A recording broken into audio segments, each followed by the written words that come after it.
I would say, Oprah Winfrey, what people are beginning to do is see you for who you are. I said what I said, and boy, I heard what you said. My God, how could I not? Just afraid of being attacked. Happens to the best of us. Don't ever forget what happened to that French actor. Can do what the fuck I want. Well, not only that, Dave did it in a legendary way. Gone are the days when Dave Chapelle was a mere comedian. Now, he is out to expose people behind the cover of his sense of humor. And this time, he has Oprah Winfrey as his target. Comedians have a responsibility to speak recklessly. Sometimes the funniest thing to say is mean. Remember, I'm not saying it to be. Dave, known for his sharp wit and unfiltered honesty, has made headlines yet again with his recent revelation about Oprah Winfrey being the Diddy of Hollywood. But why are we surprised? This clearly isn't the first time Dave has tried to expose Oprah. Dave versus Oprah Winfrey. He has been exposing Oprah for being a handler for Hollywood elites for years now. He tried to shine a light on what he believed was her shady side. Now, this all started with Mel Gibson's recent expose on Oprah, but Dave's been onto her way before that. Dave's not one to hold back, and he's been vocal about his suspicions regarding Oprah for years. He believed that she's been manipulating situations behind the scenes to benefit herself and her image. He claimed that Oprah profits off of other people's suffering and does business with some shady characters. He's not alone in this belief. Many other celebrities, including Jamie Foxx and Angelina Jolie, have expressed similar sentiments. And here is why he thinks that: anti-black stereotyping. Now, Oprah's definitely made her mark in the talk show world, beating out the likes of Donahue and others with her influence. But let's talk about what's really been going on behind the scenes. Over the years, Oprah has used her platform, both blatantly and subtly, to perpetuate anti-black stereotypes. And one glaring example of this is her interview with individuals who accused Michael Jackson long after his passing, despite the fact that they failed to prove their claims in court. Don't speak up. Silence allows more victims to occur. So thank you all for being here and being a part of this. Thank you. One of the incidents Dave highlighted was Oprah's treatment of Monique. Oprah allegedly tried to sabotage Monique's career, which led to a public fallout between them. Monique's rocky relationship with Lee Daniels and her claims of being unfairly sidelined from the entertainment industry intersect with Oprah Winfrey's role, creating a complex narrative of professional and personal strife.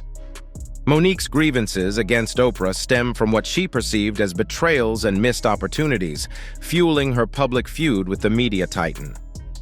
Their story began when Monique refused to partake in extensive promotion for her role in Precious, leading to tension with Lee Daniels and others in Hollywood.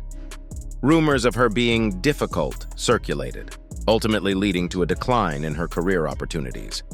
West from the movie studio that I fly to France for the Cannes Film Festival. I simply said I respectfully decline. Monique accused Lee of playing a role in her downfall and implicated Oprah and Tyler Perry in the alleged conspiracy to blacklist her from the industry. Monique's accusations against Oprah included instances where roles initially offered to her were eventually given to Oprah, suggesting a deliberate effort to sideline her. I said no to some very powerful people. What Tyler Perry showed me, Lee Daniels, Oprah Winfrey, and Lionsgate. When you don't do what we ask you to do, we'll take your livelihood. But this isn't the only difficulty that Monique... However, the deepest wound was caused by Oprah's decision to invite Monique's brother, who had confessed to molesting her, onto her talk show without adequately consulting Monique. This incident deepened the rift between them, leaving Monique feeling betrayed by someone she once considered a sister. Over the years, both Monique and Lee Daniels have spoken out about this issue. The campaign, and she was making unreasonable demands. You got to play ball. This is not just show. It's show business. Monique has been vocal about feeling betrayed by Lee and Oprah, accusing them of orchestrating her downfall. Oprah, on the other hand, chose to maintain her silence.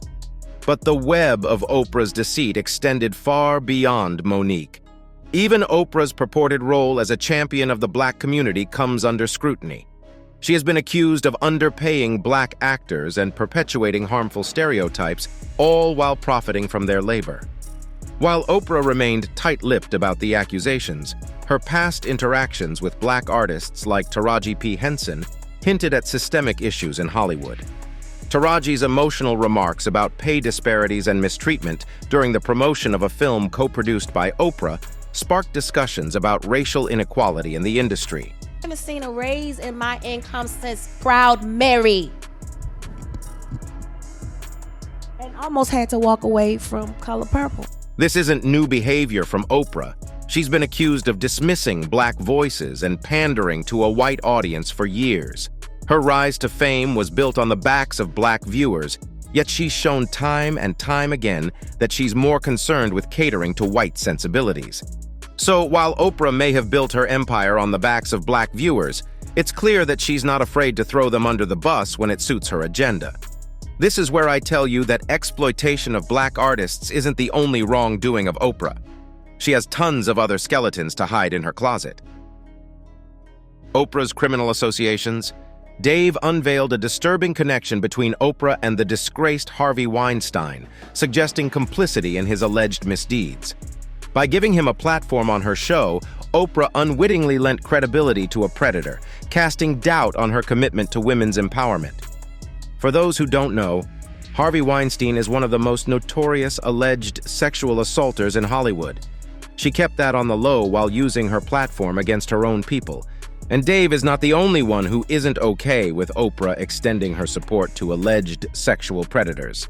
Seal, the Grammy-winning artist, also stirred controversy with his criticism of Oprah Winfrey's response to the sexual assault allegations plaguing Hollywood. Just days after Oprah delivered a widely praised speech at the Golden Globes addressing the issue, Seal took to Instagram to call her out, suggesting that she is part of the problem rather than the solution. In a post on January 10th, Seal shared photos of Oprah with Harvey Weinstein, highlighting their apparent close relationship over the years. With capital letters overlaying the images, Seal's caption bluntly accuses Oprah of complicity.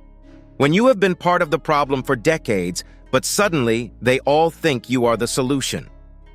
The singer's criticism didn't stop there.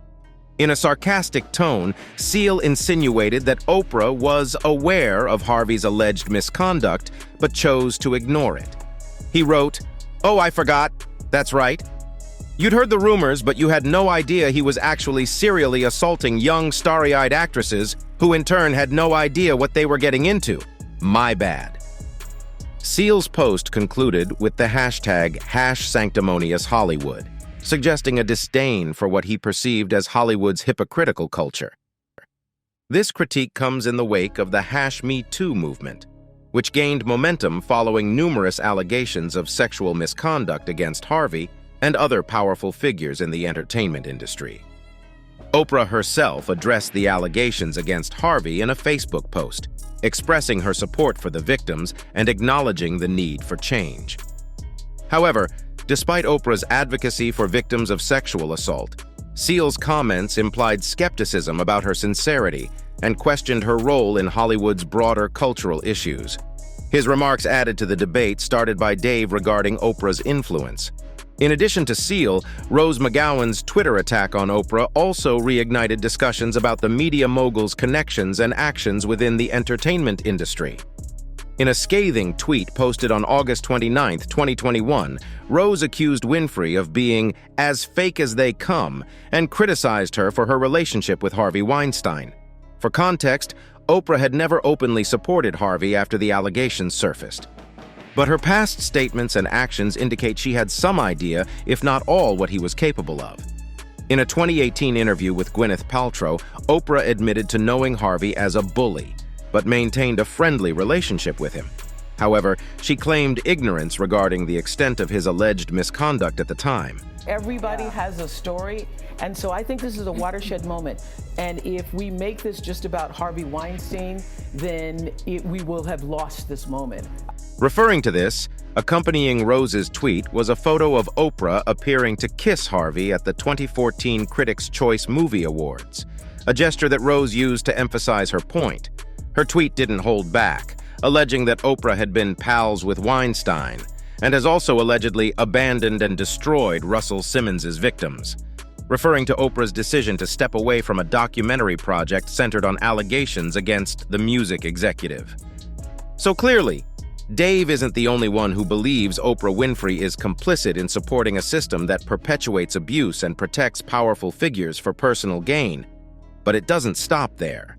Dave also brought up Oprah's association with John of God, a spiritual healer who was later arrested for heinous crimes, including sex trafficking and sexual abuse. Oprah promoted him on her show, which raised a lot of eyebrows. I did, but every time I've heard about him or talked about him or even written about him in the magazine, it has been through somebody else's eye. John of God's association with Oprah Winfrey once lent him an aura of legitimacy and reverence. However, beneath this facade lay a dark reality of exploitation, manipulation, and unspeakable crimes. He calls himself John of God, but there's nothing godly about him. For decades, John of God operated with impunity, preying on the vulnerable who sought solace and healing. His victims ranged from young girls to elderly women, each lured into his grasp with promises of spiritual enlightenment and physical cure. Instead, they faced a nightmare of sexual abuse, rape, and coercion. The stories of his victims paint a harrowing picture of systematic abuse and manipulation. Many recounted being lured into private sessions where they were subjected to horrific acts under the guise of spiritual healing. Held in jail right now on charges of sexual abuse. There's been a lot of press, crazy headlines about, he's abused 500. Some were raped, while others endured repeated assaults over years of manipulation and control. John of God's crimes extended beyond sexual abuse. He also ran a baby trafficking ring, exploiting his victims' pregnancies to sell newborns to the highest bidder. The survivors of John of God's atrocities have faced a long and arduous journey towards healing and justice. Their lives forever scarred by the trauma inflicted upon them, they have bravely stepped forward to share their stories and seek accountability for their abuser. From Sabrina Bittencourt, who was raped at 15 and dedicated her life to exposing his crimes, to Maria da Penha, who endured years of abuse before breaking free. The list is nearly endless. John of God's once celebrated association with Oprah Winfrey bestowed upon him an aura of legitimacy and reverence. However, beneath this veneer lurked a grim reality of exploitation, manipulation, and egregious transgressions. For decades, John of God operated with impunity, preying upon the vulnerable souls who sought solace and healing. His victims, spanning a wide spectrum of ages and backgrounds, were ensnared in his web of deceit, enticed by promises of spiritual enlightenment and physical restoration. Instead, they found themselves trapped in a nightmare of sexual abuse, rape, and coercion. The victims paint a chilling picture of systematic abuse and psychological manipulation. Many recounted being lured into clandestine sessions where they were subjected to unspeakable acts under the guise of spiritual healing. Some endured single instances of assault, while others suffered prolonged torment and exploitation at his hands. John of God's depravity extended beyond sexual predation. He also orchestrated a nefarious baby trafficking ring, exploiting the pregnancies of his victims to sell newborns to the highest bidder. The survivors of John of God's atrocities have embarked on a grueling journey toward healing and justice. Their lives forever scarred by the trauma inflicted upon them, they have summoned extraordinary courage to step forward and share their harrowing testimonies, seeking accountability for their tormentor. From Sabrina Bittencourt, who endured rape at the tender age of 15 and devoted her life to exposing his crimes, to Maria da Penha, who endured years of abuse before breaking free from his clutches, each survivor's story is a horror movie in itself. Following the revelations and the gravity of John of God's heinous crimes, Oprah took decisive action to dissociate herself from him. Removing all references to him from her platforms, she issued a statement expressing empathy for the women who had come forward with allegations against him. In her statement, she affirmed her commitment to supporting the survivors and expressed hope that they would find the justice they deserved. If that isn't enough, there have also been speculations about Oprah's connection to Jeffrey Epstein. Despite these controversies, Oprah has managed to maintain her reputation as a philanthropist. Oprah's media empire spans television, film, publishing, and more. She is the founder of Harpo Productions, the Oprah Winfrey Network, OWN, and O, the Oprah Magazine, among other ventures. But Dave believes that there's more to her than meets the eye. His comparison of Oprah to Diddy Combs has raised eyebrows and sparked widespread speculation. But he is here with valid comparisons and substantial evidence. Diddy versus Oprah. According to Dave, Diddy and Oprah are more alike than anyone would care to admit. Firstly, both Oprah and Diddy have risen from humble beginnings to become powerhouses in their industries. Oprah, born into poverty in rural Mississippi, overcame numerous challenges to become one of the most successful media personalities in history. Similarly, Diddy, raised in a working-class neighborhood in Harlem, New York City, defied the odds to become a pioneering figure in the music and entertainment business. Entrepreneurship is another area where Oprah and Diddy shine. Both of them are known for their keen business acumen and ability to spot opportunities for growth. They have diversified their portfolios and ventured into various industries, demonstrating their adaptability and foresight. Additionally, both individuals have used their platforms to uplift and empower others, particularly within their respective communities. In terms of cultural impact, Oprah and Diddy have left an indelible mark on society. Oprah's influence extends beyond the realm of media, as she has been a trailblazer for women, African Americans, and marginalized communities. Through her talk show, philanthropy, and advocacy work, she has inspired millions around the world. Similarly, Diddy has had a profound impact on popular culture, particularly within the realms of music and fashion. He played a pivotal role in shaping the landscape of hip-hop and urban culture, introducing innovative marketing strategies and elevating the careers of numerous artists. Diddy's influence extends beyond music, as he has become a symbol of success and aspiration for many aspiring entrepreneurs and creatives. But this is where the real deal starts. Not only do both of them operate in the same way, but also both of them have the same type of connections in the criminal dimension. They both have been accused of using their influence and power to put an end to people's lives and their careers. For Oprah, that allegations becomes true in Monique's case. Diddy, on the other hand, has a whole list of accusations that prove he is no better. He has been accused of being involved in many of his rivals' deaths, like Biggie Smalls and Tupac Shakur. Following their shady dealings, they have their fair share of legal troubles following them around. Recent rumors swirling on social media alleged that Oprah Winfrey's home was raided and she was subsequently arrested. A number of tweets made false claims, thought to have similar origins to the right-wing conspiracy QAnon. Many made reference to her friendship with Harvey, who was sentenced to 23 years in prison for rape. Others tied the alleged reports of an arrest to the spread of coronavirus, claiming that the global pandemic is in some way a cover for the arrest of celebrities involved in a sex crime ring. These unfounded claims quickly gained traction, propelling Oprah to become a top trending topic on Twitter. However, she swiftly took to the platform to quash these rumors, addressing her 42.8 million followers with a firm denial. Just got a phone call that my name is trending and being trolled for some awful fake thing. She unequivocally stated, "It's not true, haven't been raided or arrested," before signing off with a reminder to adhere to social distancing measures amidst the ongoing pandemic. This incident appeared to be the latest target of the QAnon conspiracy theory, a group known for espousing outlandish and baseless claims online. QAnon followers perpetuated the false narrative of Oprah's arrest, alongside other unfounded allegations involving celebrities and sex trafficking.